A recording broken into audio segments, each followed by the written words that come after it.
Praise lord. దేవుని నామానికి మహిమ కలిగినట్లుగా ఈరోజు యేసు దీవెన కృపా ప్రార్థన మందిరమందు ఒక మంచి మాట మీ మధ్యలోకి తీసుకురావాలని చాలా ఆశ కలిగి ఉన్నాం. ఆ మాట ఏంటంటే పరిశుద్ధ గ్రంథంలో నుంచి తుతుక్కులో నుండి 1:4 అంటాడు, మన రక్షకుడైన యేసుక్రీస్తు నుండి కృపయుండి కనికరము నుండి సమాధానము మనకు కలుగునుగాక.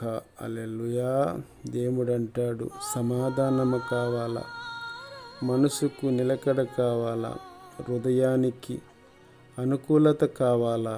ఈరోజు ఈ వాగ్దానం వింటున్న నా ప్రియ కుమారుడా, నా ప్రియ కుమార్తె, నీకు సమాధానము కలగనట్లుగా దేవుడు సహాయం చేస్తాడు. నీకు ఆదరణ కలిగినట్లుగా దేవుడు నీకు కృప చూపుతాడు.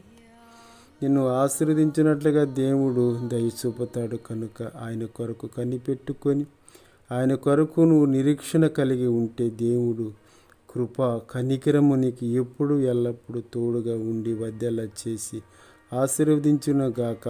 ఆమేన్. God bless you. దేవునికి